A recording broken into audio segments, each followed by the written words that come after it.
उनकी सखियां थीं जया और विजया।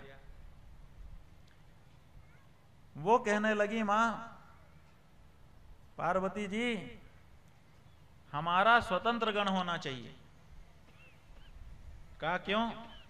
कहा ये जितने गण हैं सब शिव जी के हैं, यही लोग हम लोगों की रखवारी आदि में रहते हैं, लेकिन हम लोगों की सुनते नहीं हैं। जब हम लोग कुछ कहते हैं तो कहते हैं शिव जी से कहलवाइए। जब शिव जी से कहलवाएंगे तब हम मानेंगे, नहीं तो सीधे नहीं मानेंगे। तो हम लोगों को हर बात शिव जी से कहनी पड़ती है। अब बहुत सी बातें ऐसी होती हैं जो शिव जी के सामने कहने में हम लोगों को संकोच होता है, लेकिन हर बात शिव जी से कहो तब ये लोग उसको सुने तब माने, तो हम लोगों को बहुत दिक्कत है। इसलिए अपना गण होना चाहिए। और एक दिन घटना क्या घट गई कि जया विजया के साथ भगवती स्नान करने लगी और नंदी जी को दरवाजे पर बैठा दिया कि नंदी बाबा कोई आने ना पाए, हम लोग स्नान कर रहे हैं। तो नंदी जी वहां मुस्तैद होकर के पहरा देने लगे। किसी को नहीं आने दे रहे थे, लेकिन तब तक भगवान शिव आ गए। अब नंदी जी भगवान शिव के गण हैं, प्रमुख गण हैं, भगवान शिव को कैसे रोके? बड़ी हिम्मत जुटा के बोले, मां स्नान कर रही हैं। कहा कोई बात नहीं, कोई बात नहीं, हटो। अब आगे क्या कहें वो? तो नंदी कुछ बोल नहीं पाए। डांट करके नंदी को भगवान शिव अंदर चले गए। परिणाम क्या हुआ? बड़ा संकोच हुआ जया विजया को भी और भगवती पार्वती को भी। जल्दी से वो लोग किसी तरह से अपनी मर्यादा बचा के खड़ी हुई। जब भगवान शिव बातचीत करके चले गए तो जया विजया ने कहा, मां देखो हम बहुत दिन से कह रहे हैं अपना गण होना चाहिए। अपना गण होगा तो किसी की नहीं सुनेगा, अपनी सुनेगा। इसलिए अपना गण तैयार करिए, आप देर मत करिए। तो अभी अभी घटना घटी थी, पार्वती जी को जच गई। उन्होंने कहा बिल्कुल ठीक कहती हो। विचार ये सा देवी वपुषो मल संभवम पुरुषम निर्ममौ सातु सर्वलक्षण संयुतम। उसी समय अपने शरीर के मैल से उन्होंने एक पुतला बना दिया और पुतला बना करके उसमें सब लक्षण से लक्षित कर दिया। अब वो जीवंत हो गया और जीवंत होकर के कहा, बेटा तुम पार्वती पुत्र हो। बोले मां सेवा क्या है? कहा द्वारपाल बन जाओ, दरवाजे पर खड़े रहो और खबरदार जो कोई आए किसी को चेहरा देखना ही मत, कोई आना नहीं चाहिए। जब हम किसी को बुलाएं तब कोई आए, नहीं तो आए नहीं। तो गणेश जी लाठी लेकर के खड़े हो गए पहरेदार बन करके। मां ने पहला पहला काम बनाया है, कोई बताया है, कोई चूक नहीं होनी चाहिए। बिल्कुल मुस्तैद, एकदम सन्नद्ध। और फिर भगवान की ऐसी लीला कि और कोई तो नहीं आया, शिव जी ही आ गए और चले जाने लगे सीधे दरवाजे के अंदर। गणेश जी ने लाठी रोक टेक दी, सामने अड़ा दी। ए भाई कौन है आप? अब वो तो जानते नहीं थे, अभी पिता से परिचय नहीं हुआ था। कौन है आप? कहां अंदर चले जा रहे हैं? रुकिए। भगवान शिव ने देखा ये कौन है नया नया। कहा भाई तुम कौन हो? तुमको तो हमने कभी देखा नहीं, हमारे सब गण को हम पहचानते हैं। कहा वो हम नहीं जानते, आप किसको जानते हैं किसको नहीं जानते हैं वो आप जानिए। हम पार्वती पुत्र हैं और द्वारपाल बन कर खड़े हैं। माता की आज्ञा है कि बिना मेरी आज्ञा कोई ना आने पाए, इसलिए खबरदार अंदर मत जाइए। भगवान शिव ने कहा कि बेटा अगर तुम पार्वती के पुत्र हो तो हम तुम्हारे पिता लगेंगे। क्यों? क्योंकि हम पार्वती के पति हैं और पति को पत्नी के पास जाने से कोई नहीं रोक सकता। जो रोकेगा उसको दोष लगता है। और किसी गृहस्थ स्वामी को ये जो घर है ना, जिसके दरवाजे पे तुम खड़े हो, ये घर हमारा है। और किसी घर में घर के स्वामी को, घर के मालिक को जाने से रोकना, ये भी अपराध है। तो ये अपराध आप कर रहे हो। उन्होंने कहा अपराध करना पड़े तो अपराध भी करने को मैं तैयार हूं, मां की आज्ञा नहीं टाल सकता। मैं नहीं जानता कि क्या अपराध है क्या अपराध नहीं है। मैं तो कार्य करता हूं, मैं तो सेवक हूं। ये मेरी माँ जानती होगी कि क्या सही है क्या गलत, वो विचार करेगी। मुझे तो विचार करके ही उसने आदेश किया होगा, इसलिए उसके आदेश का पालन मैं करूंगा। अब भगवान शंकर ने समझा कि कोई कठिन व्यक्ति से हमारा पाला पड़ गया है, अब इससे वाद विवाद में हम जीत नहीं सकते। तो उन्होंने लाठी डंडा एक तरफ किया और घुसने लगे, अनादर करके घुसने लगे।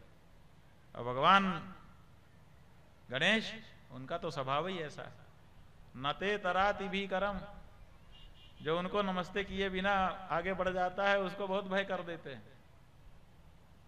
और जो नमन करके आगे बढ़ता है उसके सब काम सही कर देते हैं। उनका स्वभाव है, वो अनादर करके जाने वाले को स्वीकार नहीं कर सकते हैं। जैसे ही लाठी हटाई शंकर जी, अंदर घुसने लगे, वैसे लाठी उठा करके और दे मारा। भगवान शिव के सिर पर डंडा लग गया। भगवान शिव ने कहा, ये कौन है? आज तक ऐसी हिम्मत किसी और ने नहीं की। ये पार्वती का पुत्र अपने आप को बताता है। पार्वती जी ने एक ऐसा पुत्र उत्पन्न किया है और कैसे संस्कार उसको दिए। ऐसा बालक जीवित रहने योग्य नहीं है। इसीलिए उन्होंने त्रिशूल उठाया, और चूंकि प्रहार पहले कर ही चुका था, तो जो व्यक्ति अपने सामने प्रहार कर रहा हो उसके ऊपर प्रहार करने में अधर्म नहीं है। तो गणेश जी प्रहार कर चुके थे, इसलिए उनके ऊपर प्रहार करने में अब अधिकार मिल गया था शिव जी को। तो उन्होंने त्रिशूल जो मारा तो गला कट करके जो सिर था वो तो ब्रह्मलोक में चला गया, धड़ गिर पड़ा, निश्चेष्ट हो गया। शिव जी अंदर पहुंच गए। अब जया विजया खड़ी थी। उन्होंने कहा कि द्वार पर हमारा गण खड़ा है, और शिव जी अंदर आ गए। शिव जी पार्वती जी से बात करने लगे। जया विजया ने दौड़ करके दरवाजे पे जाके नजारा देखा और दौड़ करके लौट करके आई, बड़ा अनर्थ हो गया, अनर्थ हो गया। पार्वती जी ने कहा, क्या अनर्थ हो गया? तो सारी घटना बता दी कि गणेश तो पड़े हुए हैं। पार्वती जी ने कहा, महाराज ये तो गलत हो गया, तत्काल हमारे बालक को जीवित करिए। आपको कम से कम हमसे पूछ तो लेना चाहिए था कि किस उद्देश्य से हमने इस बालक का जीवन, इसको बालक को जीवन दिया है। आपने कुछ पूछा भी नहीं, समझा भी नहीं, और आपने उसका वध कर दिया। मैं कुछ सुनना नहीं चाहती, पहले इसको जीवित करिए। भगवान शिव ने कहा, लाओ सिर जोड़ देते हैं, संजीवनी मंत्र है हमारे पास। तो लोग खोजने लगे कि सिर कहां गया, तो सिर तो उपलब्ध ही नहीं था, वो तो ब्रह्मलोक चला गया। तो भगवान शिव ने कहा कि ऐसा करो कि जंगल में चले जाओ, और वहां कोई हाथी होगा, वो हाथी सब अपने हाथियों की तरफ पीठ करके सोया हुआ होगा, उसी हाथी का सिर काट करके ले आओ। तो गण गए, जाकर के उसी हाथी का सिर काट करके ले आए, और उस बालक के धड़ पर रख करके भगवान शिव ने संजीवनी मंत्र पढ़ दिया, तो हाथी के सिर से वो बालक फिर से जीवित हो गया। अब लोग पूछते हैं कि महाराज, एक बालक को जीवन देने के लिए, माने किसी को प्राण देने के लिए किसी का प्राण ले लेना, ये कहां तक सही है? अपनी पत्नी के बेटे को, पार्वती के पुत्र को जीवित करने के लिए हाथी को भगवान शंकर ने मरवा दिया। तो उनको पता नहीं है, ब्रह्मवैवर्त पुराण में विस्तार से ये कथा आई हुई है। वहां कथा ये है कि एक बार दुर्वासा ऋषि भगवान विष्णु के लोक में गए। भगवान विष्णु ने उनके ऊपर प्रसन्न होकर के उनको अपना जो प्रिय पारिजात पुष्प है वो प्रदान कर दिया, और कहा कि देखो ये पारिजात मैं दुर्वासा जी तुमको दे रहा हूं, इसको सिर पर धारण कर लो। जिसके सिर पर ये चला जाएगा, पुष्प चढ़ जाएगा, वो सर्व पूज्य हो जाएगा। संसार में उससे बड़ा पूजनीय दूसरा कोई नहीं होगा। दुर्वासा ये लो। दुर्वासा ने उस पुष्प को ले लिया, लेकिन ले करके उन्होंने सोचा कि मैं इसका क्या करूंगा, मुझे सर्व पूज्य होकर के क्या करना है। ये इंद्र को दे देता हूं। इंद्र सर्व पूज्य हो जाए तो दैत्य लोग आक्रमण कर देते हैं बीच बीच में, उससे उसकी प्रास्थिति में बाधा आती है, इसलिए इंद्र इसका अधिकारी है।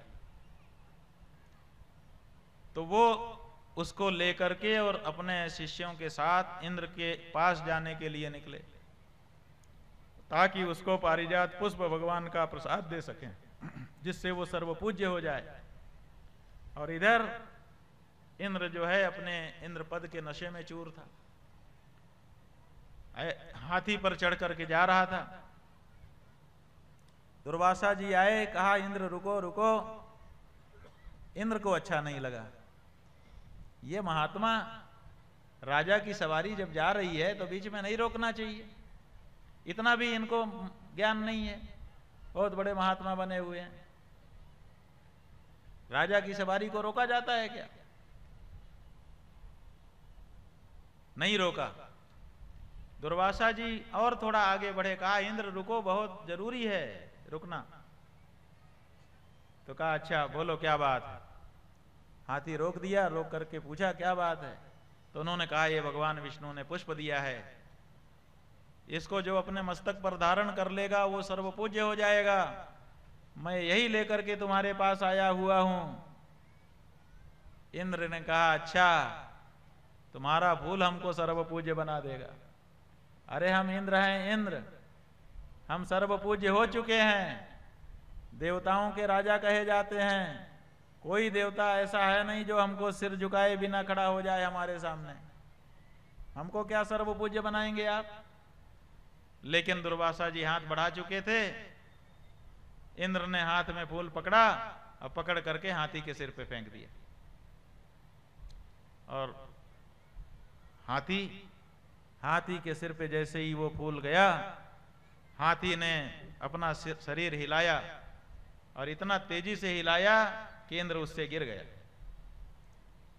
माने अब हाथी के सिर पर फूल चला गया तो हाथी सर्वपूज्य हो गया, अब उसके पीठ पे बैठने का अधिकार किसी को नहीं रह गया, अब तो वो बैठेगा जिसके सिर पे बैठना होगा।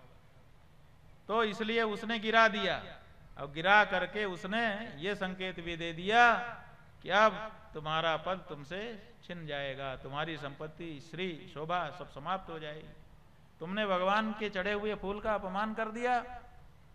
तो इंद्र के यहां से लक्ष्मी, जो स्वर्ग लक्ष्मी थी, वो चली गई। वहीं पर यह प्रश्न भी आया है कि लक्ष्मी जी समुद्र की कन्या कैसे बनी। तो बताया है कि जिस समय स्वर्ग से इंद्र के यहां से लक्ष्मी जी निकली तो वो भगवान नारायण के यहां गई कि अब हम स्वर्ग में नहीं रहेंगे, इंद्र जो है भगवान के प्रसाद का अपमान करता है। भगवान ने कहा ठीक है रहो, लेकिन बेटा कितने दिन रहोगी, जिसका स्थान जहां होता है उसको वहीं रहना चाहिए। एक स्त्री का स्थान कहां है, कहा या तो पिता के घर, या तो पति के घर, या पुत्र के घर। तो कहा कि ठीक है, अब हम समुद्र के यहां कन्या के रूप में जन्मेंगे। तो इसीलिए समुद्र के यहां कन्या के रूप में जन्म करके रहीं, और फिर उनको पाने के लिए, ताकि स्वर्ग में फिर से स्वर्ग लक्ष्मी प्रतिष्ठित हो जाए, इसके लिए समुद्र मंथन करवाया गया। समुद्र मंथन असल में लक्ष्मी के लिए करवाया गया था, ये वहां पर कथा। तो क्या हुआ कि वो जो हाथी था उसने इंद्र को गिराया और जंगल में भाग गया, और जंगल में जा करके वो सब हाथियों को पीछे करके सोता था। क्यों? क्योंकि सबसे विशेष था, किसी को अपने आगे आने नहीं देता था। क्यों? उसका स्वभाव ऐसा हो गया। तो भगवान को इस बात का पता था कि वो सर्वपूज्य होगा, इसलिए उसका सिर मंगवाया जाए। क्यों? क्योंकि ये गणेश भी आगे चल के सर्वपूज्य, प्रथम पूज्य होने वाला है, इसलिए इसको उस हाथी का सिर अगर लगा दिया जाए तो ये प्रथम पूज्य हो जाएगा। इसके लिए हाथी का सिर लगाया गया, ताकि बेटा प्रथम पूज्य हो जाए। ऐसे नहीं कि बस जिलाना था, जिलाना था तो किसी गण का काट के लगा देते, लेकिन गण ही बना रहता, गणेश नहीं बनता, प्रथम पूज्य नहीं बनता, विघ्न विनायक नहीं बनता।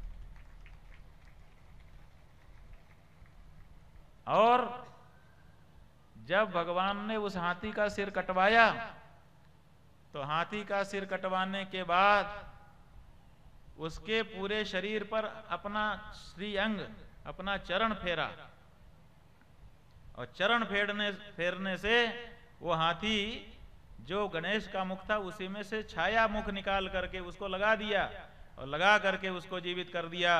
और उस हाथी के पूरे परिवार को भगवान ने वरदान दिया कि तुमने अपना मस्तक गणेश को समर्पित किया है, छाया मस्तक से तुम जीवित हो, लेकिन छाया मस्तक से भी रहने पर जब तुम चलोगे तो तुमको लोग सिर झुकाएंगे, तुम्हारी पूजा करेंगे।